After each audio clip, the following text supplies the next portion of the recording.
എല്ലാവർക്കും നമസ്കാരം. ഇന്ന് ലോക പരിസ്ഥിതി ദിനം. മനുഷ്യരാശിയുടെ നിലനിൽപ്പിന് പ്രകൃതി സംരക്ഷണത്തിൻ്റെ പ്രാധാന്യം എന്താണെന്ന് ഈ ദിനം നമ്മെ ഓർമ്മിപ്പിക്കുന്നു.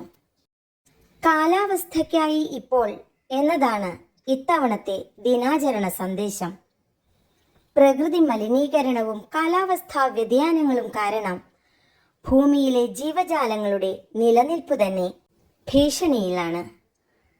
മനുഷ്യന്റെ വിനാശകരമായ പ്രവൃത്തികൾക്ക് പ്രകൃതിയുടെ മറുപടിയാണ് ഇന്നു കാണുന്ന കാലാവസ്ഥാ വ്യതിയാനങ്ങളും പ്രകൃതി ദുരന്തങ്ങളും.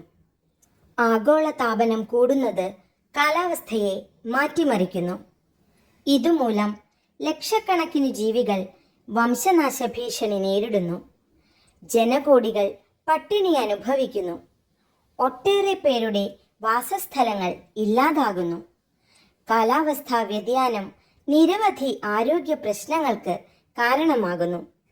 ചില സമയങ്ങളിൽ കനത്ത മഴയും വെള്ളപ്പൊക്കവുമാണെങ്കിൽ മറ്റു ചിലപ്പോൾ കൊടും വരൾച്ചയും ജലക്ഷാമവും അനുഭവിക്കേണ്ടി വരുന്നു.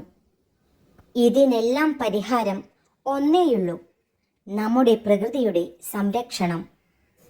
പ്രകൃതിയിലെ മലിനീകരണം തടഞ്ഞുകൊണ്ട്, വനങ്ങൾ വച്ചുപിടിപ്പിച്ചുകൊണ്ട്, നദികളും കുളങ്ങളും സംരക്ഷിച്ചു നിലനിർത്തിക്കൊണ്ട്, അനിയന്ത്രിതമായ പ്രകൃതി ചൂഷണം തടഞ്ഞുകൊണ്ട്, നമ്മുടെ ഭൂമിയുടെ നന്മയ്ക്കായി, ജീവജാലങ്ങളുടെ സംരക്ഷണത്തിനായി ഒരു വലിയ മാറ്റം കൊണ്ടുവരാൻ നമുക്ക് കഴിയണം.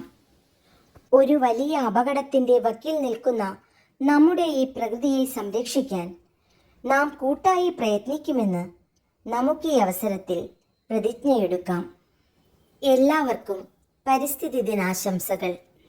നന്ദി, നമസ്കാരം.